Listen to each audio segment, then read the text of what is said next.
Good evening once again from Rostrevor. Here once again to give you a brief update of Rostrevor area news. Now, back in March time, just before the furlough and the COVID descended upon us all, the people of Carrickbone Park were delighted to see the construction of the 12 additional parking spaces finally get the green light.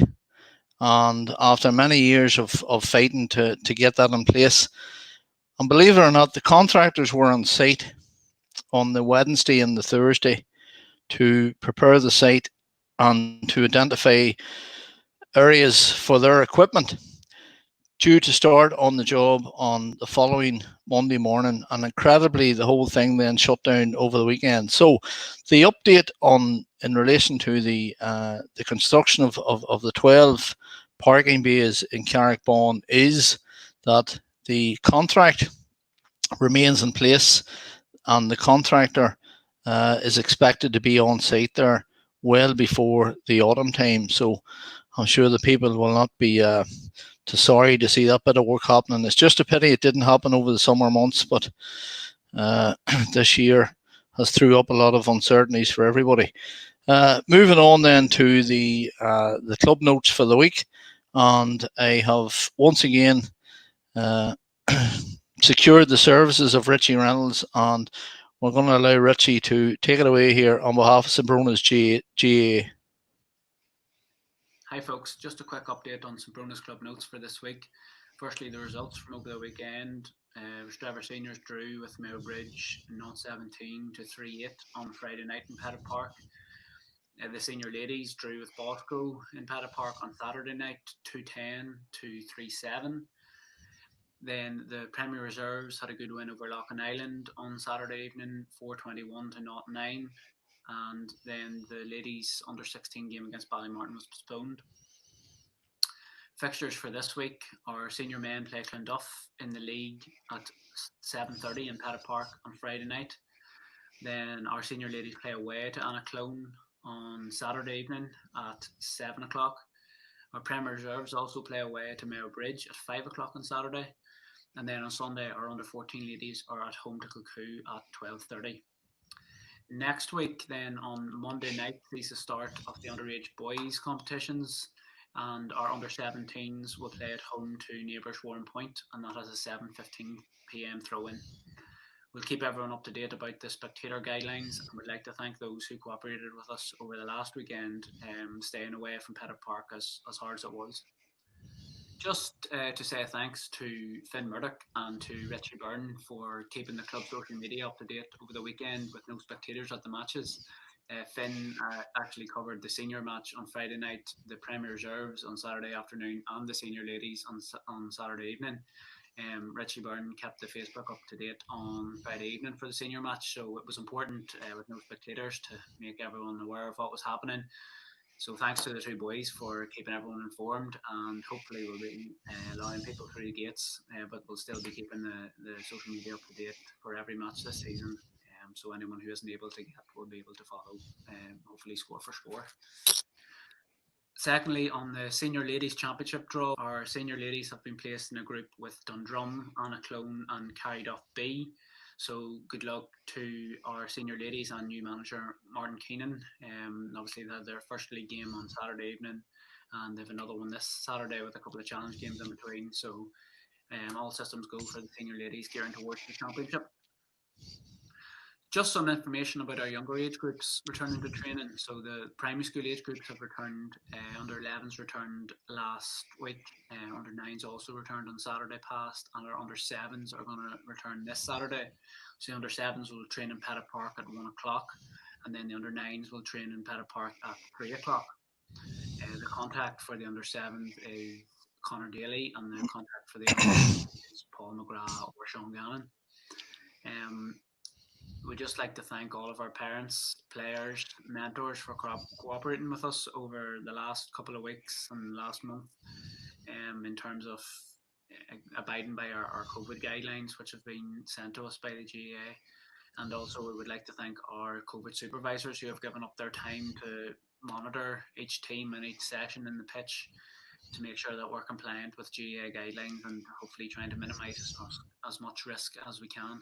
Finally, for this week, I would just like to wish a big happy birthday to senior Connor, who celebrated a big birthday over the weekend. So happy birthday, Connell, from everyone at the club. Thanks, folks. That's all for this week. I'll see you next week.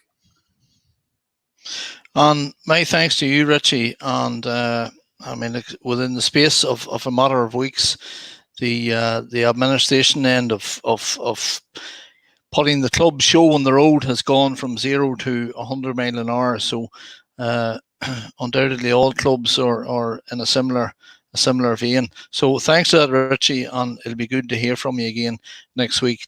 Now, moving on, last Saturday night saw the return of the masses open to the public at St Mary's, Star of the Sea, our local chapel, and there.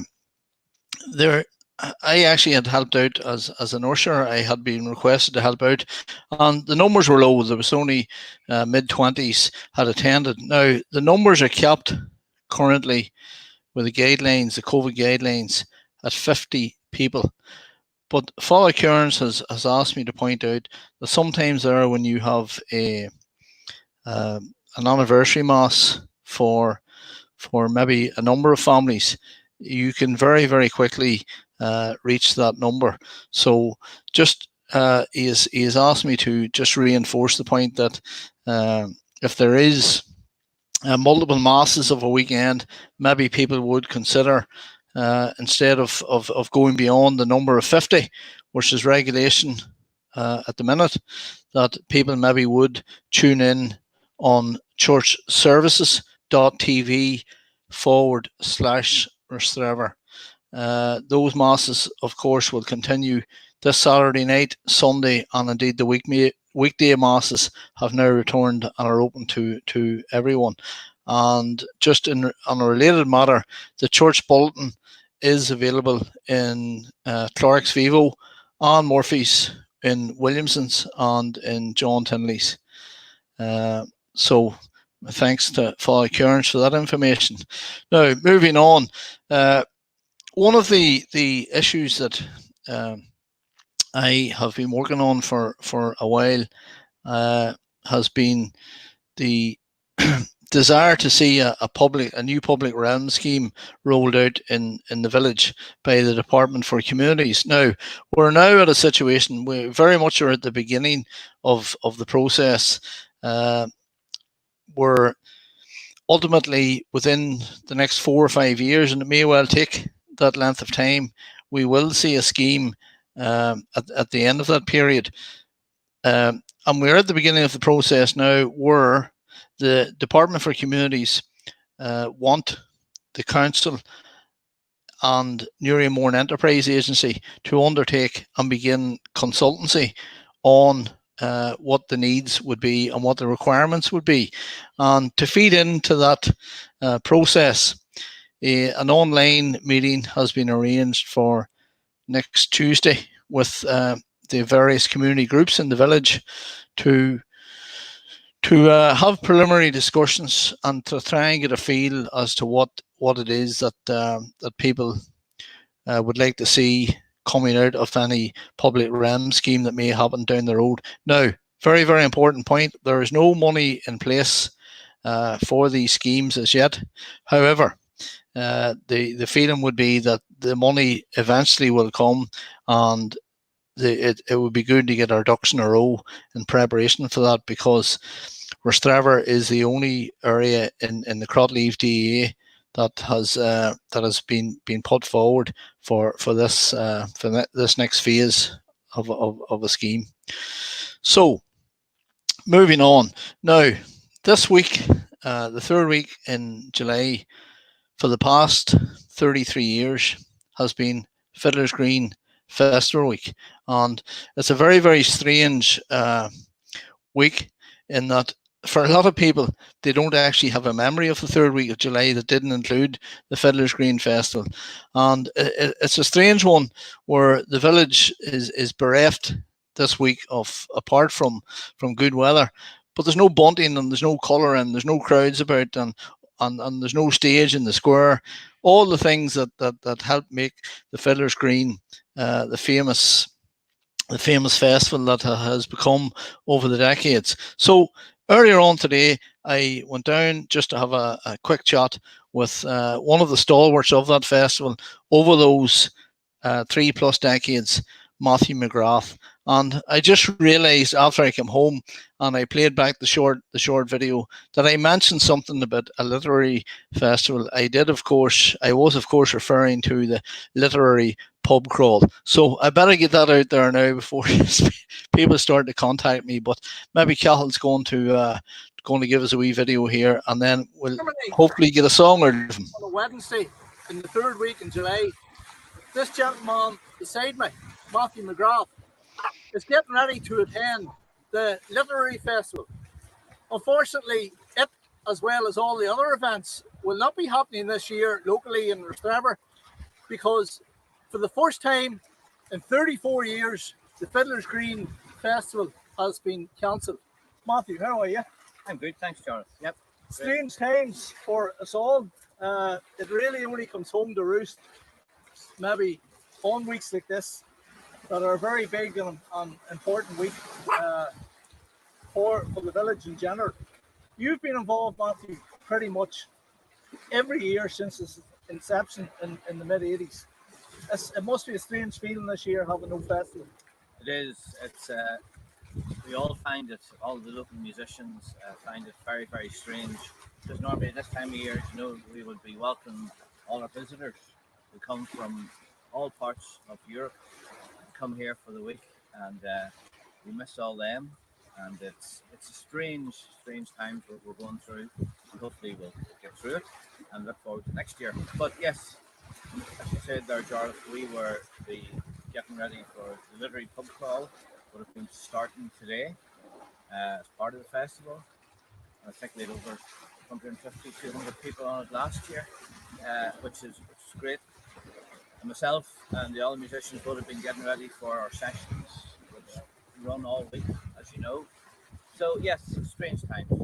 Well, there's no doubt about it. I mean, like, even from the fact that the village normally for this week is festooned in colour and bunting, and there does be a lot of strangers about, a lot of European visitors, and I suppose that's testament to the quality of the programme that the festival have always been on. So it definitely is a strange week. I'm sure from a musician's perspective, you can't wait for 2021 to come around, and hopefully it'll be as big and better than ever. Yeah, definitely. And as you said there, the quality of the musicians that we've had come to the village here over the past 3 to 4 years, it's amazing. The sessions we have. I was just looking through some of the old programs. As you know, with the great cultural feel of the festival, with arts, with the kids' entertainment. So the whole village as a community is missing out on it. But like all communities, we're all sort of suffering through this. And as you say, yeah, definitely looking forward to 2021. Can't come soon enough. Well, listen, I can't let you go here without imposing on you for another few minutes. And I'm gonna suggest or request that you consider giving us a wee tune just to let people know, remind them what it is that they're listening. Absolutely, no problem. Roll on 2021. Roll on 2021. I'll go and grab the guitar. Very good.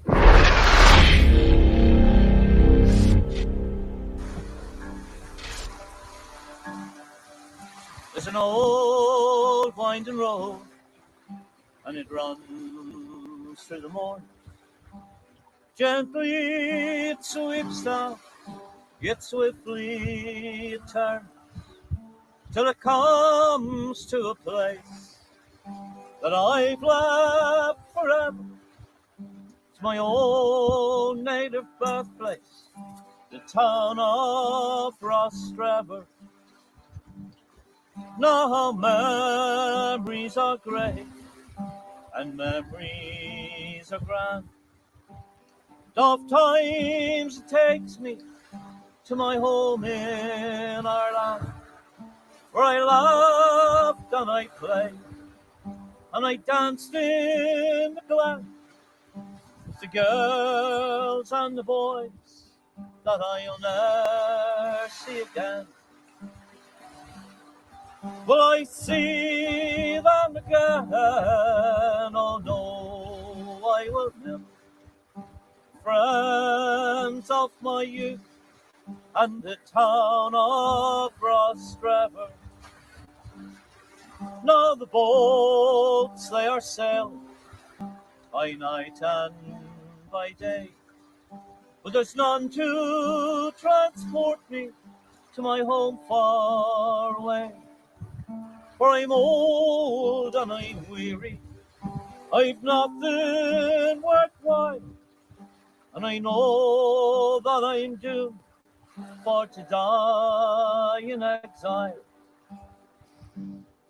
But I pray that in heaven they might let me in, there for us all a new life might begin. For it's there that I'll be with and stay with forever, with those friends that I've left far behind in Rostrevor. Will I see them again? Oh no, I will never. The friends of my youth and the town of Rostrevor. Oh, I could listen to Matthew all night. Cahill, the beautiful sound of Matthew McGrath. My sincere thanks to Matthew for doing that wee piece today. And just to remind people that Matthew continues to do his own concert from the couch of his own living room every Wednesday night, including tonight at 8:30 on his own Facebook page. I suppose I cannot overstate the importance of Fiddler's Green week to the village from an economic and so many other angles. And it's a big loss this year. We all know why it has happened, but hopefully, and we're all here this time next year to enjoy what will be a bigger and better festival than ever. So that's the wrap from Rostrevor this week. Thank you everybody for tuning in, and as usual, anybody has any requests or birthdays or anything that they'd like me to mention, please get in touch and I'll only be too glad to do it. All right, thank you. Bye.